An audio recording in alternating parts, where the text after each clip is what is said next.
भगवंत आपल्या हृदयामध्ये विराजमान होतील आणि काम क्रोधाला जर सहारा दिला नाही तर या ठिकाणी खरोखरच आपल्या जीवाचं कल्याण होईल, भगवंताची प्राप्ती होईल. आणि भगवंताची प्राप्ती करायचं असेल तर सर्वांनी एकदा तन मन धनाने दोन्ही हाताने टाळ्या वाजवून प्रेमाने त्या भगवंताचं भजन करा.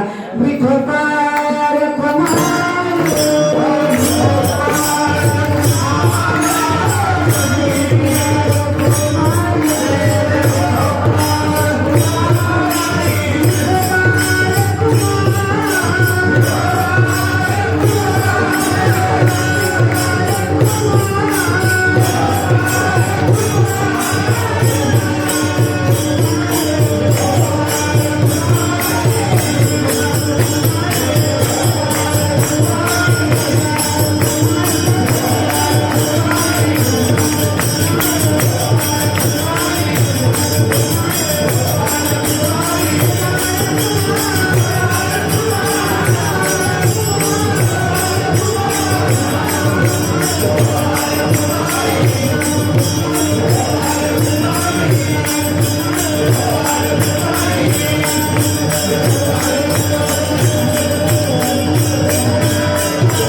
आवडे विठ्ठल गायजे कांती आलभ्यते येतील अवघरा आणि कांदरी न जावे वसती करावी शांती वासनेची.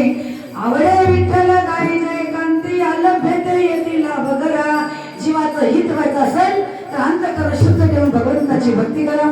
साधकांनी प्रश्न केला तुकोबर आहे याच्या व्यतिरिक्त अजून काही साधन आहेत का? तेव्हा तुकोबर म्हणतात दंभाला दूर ठेवणं आणि आवडीने भगवंताचं भजन करणं याच्या व्यतिरिक्त दुसरं कोणतं साधन करायचं नाही. हाच शेवटचा म्हणजे निर्वाणीचा बाण आहे अभंगाचं शेवट.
शेवटच्या जन्मामध्ये तुकोबाराय सांगतात, धम्माला दूर ठेवणं, आवडीने भगवंताचं नामस्मरण करणं हाच निर्वाणीचा बाण आहे. आणि जास्त काही बोलण्यामध्ये अर्थ नाही बरं का. तुकोबाराय सांगतात की मन बाबारे आवडीने भगवंताची भक्ती करा. ज्याप्रमाणे संतांनी तुम्हाला भक्ती मार्ग दाखवला, त्या भक्ती मार्गात आपण गेलो तर खरोखरच आपलं जीवन सुखाचं होईल.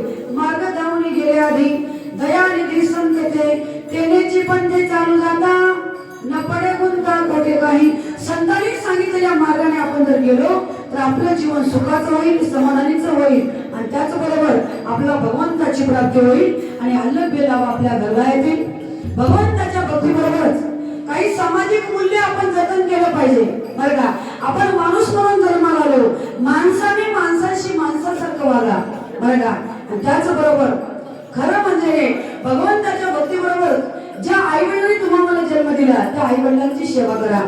मातृदेव भाव पितृदेव भाव बरं का. कारण या जगामध्ये सगळं काही मिळेल पण जन्म देणारे आई वडील पुन्हा मिळणार नाहीत. म्हणून जोपर्यंत आई वडील जिवंत आहेत तोपर्यंत आई वडिलांची सेवा करा. आई वडील आपल्या बाळासाठी किती कष्ट करतात. रात्रीचा दिवस केला तर हाताचा पाना केला आणि आपल्या बाळाला वाढवलं.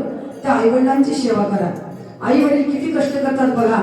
कष्ट करोने घाम गाळोने केले बहुपकार ग आई थोर तुझे उपकार ग आई थोर तुझे उपकार बाळासाठी जिजाबाई गाया शिवराई देवने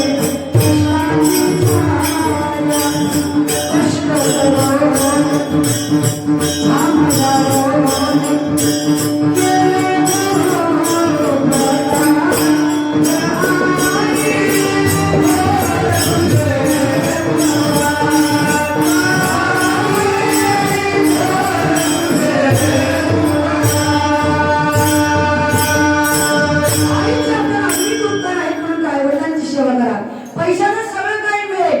पैसों से खाना मिलता है लेकिन भूख नहीं मिलती. पैसों से बिस्तर मिलता है लेकिन नींद नहीं मिलती. पैसों से बंगला गाड़ी सब कुछ मिलता है भाइयों, लेकिन माँ बाप नहीं मिलते. माँ बाप नहीं मिलते. म्हणून आईची माया जगी मिळणार नाही पुन्हा. कशाला दुःख वितो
देशामध्ये प्रेम बाळगा, त्या देशामध्ये स्वाभिमान आपल्या मनामध्ये ठेवला पाहिजे. कारण का या देशामध्ये जन्माला येण्यासाठी पुण्य पाहिजे. कारण का याच देशामध्ये शूरवीर जन्माला आले, याच देशामध्ये थोर संत जन्माला आले, मग या पवित्र देशामध्ये आपला जन्म झालाय याचं भान ठेवा. हा देश माझा याचे भान जरासे राहू द्या रे, जरासे राहू द्या. हा देश माझा आहे याचं भान ठेवा. व्यसनापासून दूर राहा, व्यसन करू नका. कारण का या जगाच्या पाठीवर सर्वात वाईट काय आहे मला तर व्यसन फार वाईट आहे. किती वाईट आहे बघा. जिथं व्यसन आणि फॅशन तिथं वाईट लक्षण दिसल. गुटखा खाल्लं तर तोंड फुटल, दारू पिलं तर लिव्हर फुटल, आणि कीर्तनामध्ये आलं तर 7 जन्माचं बंधन तुटल. पण लोक इकडे येत नाही. जाऊ नये तिकडे जाणे, खाऊ नये ते खाणे आणि आपल्या आयुष्याची बर्बादी करून गेले. व्यसनी लोकांना आपण काय खातो हे सुद्धा कळत नाही बरं का. कारण का डोकंच काम करत नाही. एका गावामध्ये नवीन वर्षाची पालखी होती. तुमच्या गावामध्ये होते का नाही अजून काही माहित नाही बरं का. नवीन वर्ष आला की तरुण पोरं काय करतात बघा, हॅपी न्यू इयर, फोडा बियर. नवीन वर्षाची सुरुवात जर आपण वाईट व्यसनाने केलो तर आपला वर्ष कधीच सुखाचा जाणार नाही. म्हणून नवीन वर्षाची सुरुवात भजनाने करा, एखाद्या कीर्तनाने करा, भगवंताच्या नामचिंतनाने चांगल्या कार्याने करा. जर वाईट व्यसन करून जर आपण नवीन वर्ष साजरा करत असाल तर आपल्या जीवनामध्ये कधीच समाधानी मिळणार नाही. म्हणून व्यसन करू नका. मग एका गावात काय झालं बघा, नवीन वर्षाची पार्टी करण्यासाठी 4 पोरं एखाद्या पाटलाच्या शेतात गेले. त्यांनी रात्री 12 पर्यंत पिले. त्याच्यामधला एक मित्र म्हणला, अरे आता पिण्याची पार्टी बस झाली, 12 वाजले, आता काहीतरी खायचं नियोजन करा, भूक लागली. त्याच्यामधला दुसरा मित्र म्हणला, काय करायचं रे. दुसरा म्हणला, माझ्या घरी एक बकरा आहे, मी लगेच घेऊन येतो म्हणला. घरी गेला, ते घेऊन आलं, त्याची पार्टी केली, खाले पिले, रात्रभर तिकडेच लोळले. दिवस निघाल्यावर तो तरुण घरी आला. कोणता, ज्यांनी बकरा नेला होता तो. घरी येऊन बघते तर काय, त्याच्या गोठ्यामध्ये ते बकरं जसं तसं जिवंत होतं आणि याच्याकडे टिकीमिकी बघू लागलं. तो म्हणला, मी तर याची रात्रीच पार्टी केलो आणि हे इथं आलं कसं, हे जिवंत कसं. पत्नीला म्हणला, अरे हे बकरं इथं जिवंत कसं. पत्नी म्हणाली, या बकऱ्याचं जाऊ द्या, हे बकरं जाऊ द्या, मरू द्या, पण मला एक सांगा, तुम्ही रात्री 12 वाजता घरी येऊन कुत्र्याचं पिलू कुठं घेऊन गेले.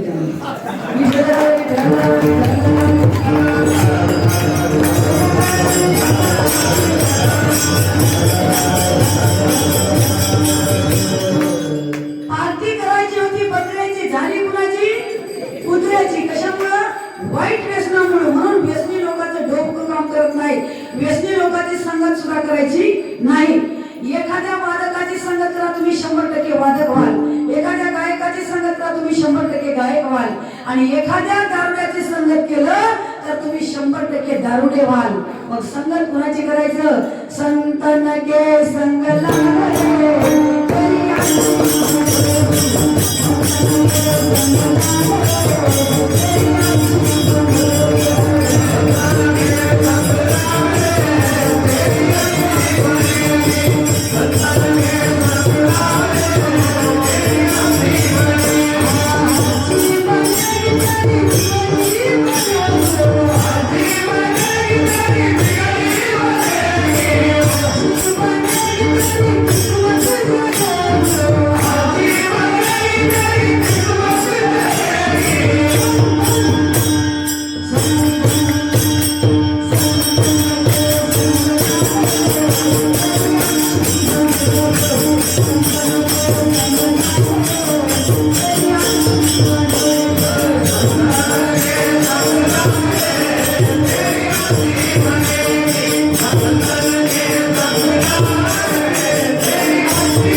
संतांची संगत, संतांच्या संगतीने, चांगल्या माणसांच्या संगतीने राहून आपल्या जीवाचं कल्याण करा. कारण का या देशामध्ये आपण जन्माला आलो आणि देशाबद्दल, धर्माबद्दल स्वाभिमान ठेवा. असा स्वाभिमान मनामध्ये असला पाहिजे. आपण तर सीमेवर जाऊ शकत नाही, पण जे कोणी गेले त्यांच्याबद्दल आपल्या मनामध्ये कृतज्ञता व्यक्त केली पाहिजे बरं का. असा विश्वास, असा स्वाभिमान ठेवा.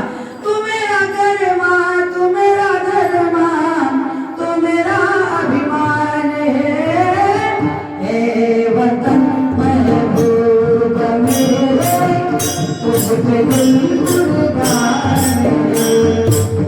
हम जिएंगे और मरेंगे, हे वतन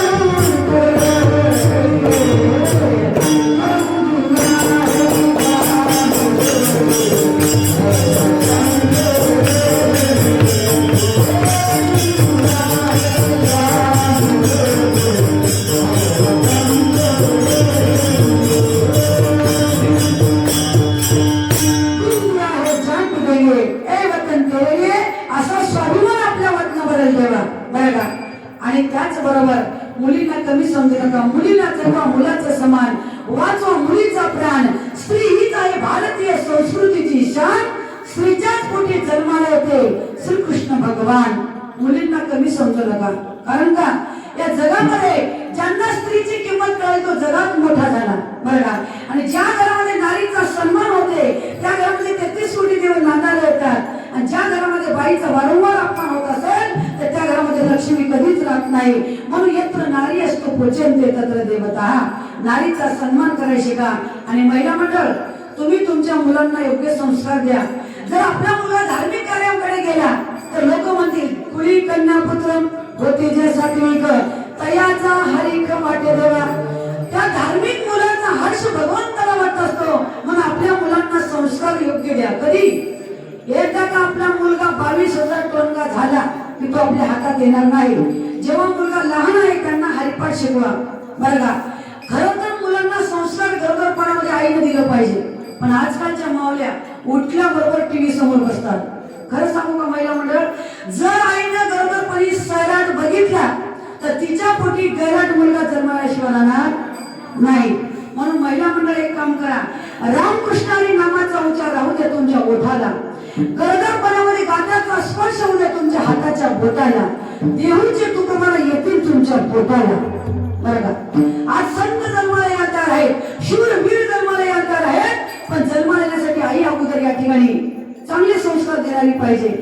राष्ट्रमाता राजमाता जिजाऊ, जिजामातेनं शिवबा घडवला म्हणून आज आपण निर्भीडपणे स्वतंत्रपणे जीवन जगत आहोत. हे उपकार त्या जिजामातेचे आहेत. जेव्हा शिवाजी राजे लहान होते तेव्हा जिजामाता रामाच्या श्रीकृष्णाच्या गोष्टी सांगायच्या, सुंदर देवाचे पाळणे म्हणायच्या. म्हणून शिवबा घडले बरं का. जिजामाता शिवबाला पाळण्यात टाकायच्या आणि सुंदर देवाची गाणी म्हणायच्या. बाळा झोझो रे कुलभूषणा, दशरथा नंदना, बाळा झोझो रे कुलभूषणा. सुंदर देवाची गाणी म्हणायची. आजकालच्या माऊलीला पाळणा म्हणता येत नाहीत. आजकालच्या माऊल्या बाळाला पाळण्यात टाकतात. यू यू हाड हाड, यू यू हाड हाड. ते म्हातारपणी हाड हाडच करतं. जसे संस्कार देऊ तशाप्रमाणे तो बाळ घडत असतो बरं का. पूर्वीच्या मुलं पहाटे उठायचे, जात्यावर दळण दळायच्या. किती सुंदर गाणे म्हणायचे. आता दळायचं काम नाही, गिरणी आली. अहो आता दळायचं गिरणी तर आली तरी, पण चपात्या करायचं मशीन आले. तुमच्या गावात आले का नाही? फक्त पीठ चुरायचं टाकायचं, चपाती भाजून बाहेर. एवढी सुविधा झाली. चपात्याचं मशीन आले तर काही लोकांना माहित असेल. पण आंघोळ करायची सुद्धा मशीन आली. चला आंघोळ करायची का, मिसनीत जायचं आंघोळ करून बाहेर फ्रेश बरं का. एका गावामध्ये पाहुणा आला. पाहुणा मला आंघोळ करायची तर पाहुण्याला घातलं मशनीमध्ये. मशनीमध्ये घातल्याबरोबर लाईट गेली.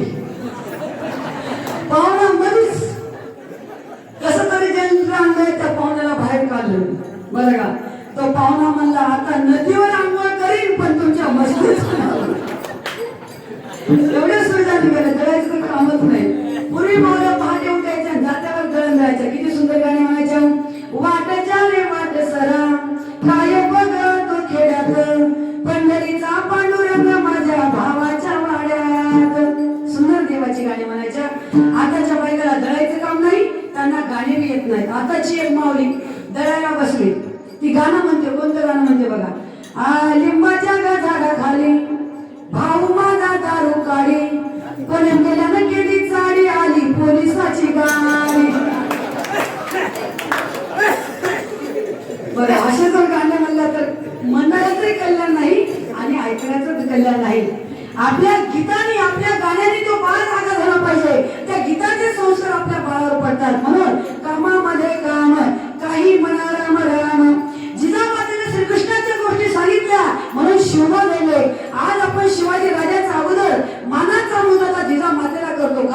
त्या जिजामातेनं अनमोल असं रत्न तुम्हाला दिलेलं आहे. अनमोल आयुष्य रत्न दिले भारताला, अनमोल आयुष्य रत्न दिले भारताला. वंदन मातेला जिजाऊ मातेला, वंदन मातेला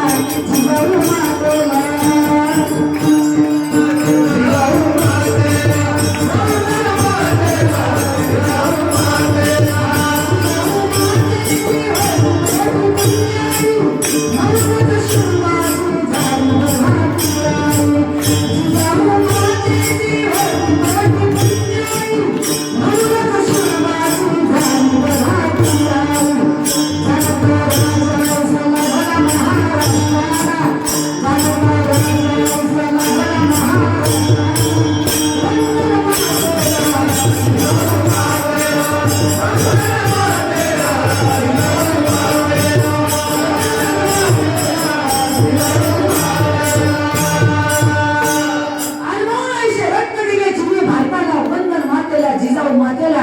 जिजामातेला मानाचा मुद्रा करतो का? जिजामातेला तशी शिकवण दिली होती, बरोबर? कारण का शिवाजी राजाचा एक जर गुण आपण तरुण बांधवांनी आपल्या आचरणात आणला तर आपल्या जीवनामध्ये आपल्या हातून कोणतीच चूक होणार नाही. समोर दिसणारी परस्त्री तुमची आई माना, समोर दिसणारी स्त्री तुमची बहीण माना. हा आदर्श छत्रपती शिवाजी राजांचा घ्या. खरोखरच राजाचं किती गुण वर्णन करावं, जेवढे गुण आपण वर्णन करत तेवढंच वेळ कमी आहे, बरं का? कारण का राजाचे संस्कार आज प्रत्येक तरुण बांधवाला घेण्याची गरज आहे. म्हणून त्या राजाचं मी गुण वर्णन करणार आहे. शिवाजीचे गुणवर्णन किती, न्याय आणि नीती, सदाचार प्रीती, सदाचार प्रीती.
पण छत्रपती शिवाजी राजांचा फोटोवर सुद्धा विश्वास आहे. आज आपण बघतो एक 5 मिनिटाचं उदाहरण घेऊन लगेच सेवा संपन्न करणार आहे. बरं का, शिवाजी राजांचा काय विश्वास होता, का त्यांचं चारित्र्य होतं, हे आपल्या तरुण बांधवांना शिकणं महत्वाचं आहे. एक तरुण मुलगी कॉलेजला गेली होती, बरं का, तिथे दररोज याची गाडी आली नाही. रात्रीचे 8 वाजले, ते इकडे तिकडे बघले, कोणतंच वाहन तिला भेटलं नाही. एकट्या मुलीला बस स्टँडवर बघून 4 गुंड तिची छेड काढू लागले. ती मुलगी सैरावाला धावू लागले. जो कोणी भेटेल त्याला मदतीचे हात मारू लागले, कुणीतरी वाचवा, माझ्या प्राणाचं आणि इज्जतीचं रक्षण करा. ती मुलगी गयावया करत धावू लागले. तेवढ्यात एक मोटरसायकलवर बसून नवतरुण आला. त्या तरुणाच्या गाडीला तिने हात केला, सांगितलं, दादा माझ्या पाठीमागे 4 गुंड लागलेले आहेत, माझ्या प्राणाचं आणि इज्जतीचं रक्षण करा वाचवा. इथून 5 किलोमीटर माझं गाव आहे, माझ्या गावापर्यंत नेऊन सोडा, कारण का आजची माझी गाडी काही आली नाही. तो मुलाने सांगितलं ठीक आहे ताई, घाबरू नकोस, बस माझ्या गाडीवर. ती मुलगी त्या मुलाच्या गाडीवर बसली आणि तिच्या गावापर्यंत नेऊन सोडला. ती मुलगी गाडीच्या खाली उतरल्याबरोबर त्यांनी सांगितलं की ताई, तू तुझ्या घरी सुखाने आलीस, तू जा बरं का, पण जाण्याच्या अगोदर माझ्या एका प्रश्नाचं उत्तर दे. जेव्हा तू त्या बस स्टँडवर एकटी होतीस, तुझ्या पाठीमागे 4 गुंड लागले होते, तू सैरावरा धावत होतीस, तेवढ्यात माझी गाडी आली ताई, आणि जेव्हा माझ्या गाडीकडे तू बघितलंस तेव्हा कसलाही विचार न करता तू मला हात केलेस. मी गाडी थांबवलो, तू कसलाही विचार न करता माझ्या गाडीवर बसलेस, आणि पुढे गेल्यानंतर तूही तरुण होतीस, मीही तरुण होतो, तर माझ्या मनात आलं तर मी तुझ्यावर अत्याचार अन्याय करू शकलो असतो, पण तू एवढा विश्वास माझ्यावर टाकलास कसा, आणि तू एकटी माझ्या गाडीवर बसलीस कशी? याच्या माझ्या प्रश्नाचं उत्तर देऊन तू सुखाने घरी जा. तेव्हा ती मुलगी म्हणते, दादा मी तुझ्यावर विश्वास का टाकलो, ऐक म्हणले. जेव्हा मी त्या बस स्टँड मध्ये एकटी सैरावरा धावत होते, इकडे तिकडे प्रत्येकाला मदतीची हाक मारत होते, पण कुणी मला मदत केली नाही. तेव्हा तुझी गाडी आली दादा. जेव्हा मी तुझ्या गाडीकडे बघितलं तेव्हा तुझ्या गाडीवर छत्रपती शिवाजी राजांचा फोटो होता, आणि त्या तरुणाच्या गाडीवर छत्रपती शिवाजी राजांचा फोटो आहे. तो तरुण कुण्याही महिलेवर, कुण्याही मुलीवर अत्याचार अन्याय करू शकत नाही, हा विश्वास माझ्या छत्रपती शिवाजी राजांचा आहे. बघा, एवढा विश्वास आज सुद्धा होते, म्हणून शिवाजी राजांचा आदर्श आपल्या जीवनामध्ये ठेवा. आणि त्याचबरोबर सर्वांना नम्रतेची विनंती आहे. स्वामी कालगुरु भक्ती पितृवचन सेवापती हीच विष्णूची महापूजा. अनुभव बनो हे तुझा. शिष्याने गुरुची सेवा करा, मुलांनी आईवडिलांची सेवा करा, आणि पत्नीनं पतीची सेवा करा. तुका म्हणे पतिव्रता तिची देवावरील सत्ता. देवावर सत्ता करत असेल तर मालकाची तन मन धनाने सेवा करून स्त्री जन्माचं सार्थक करून घ्या. अशा प्रकारे आपल्या या पुण्य पावनभूमी हिरडगाव या गावामध्ये पहिल्यांदा सेवा करायची संधी मिळाली बरं का. तुमच्या आमच्या दर्शनाचा, या ठिकाणी भेटीचा योग्य लाभ आला म्हणजे ज्यांच्यामुळे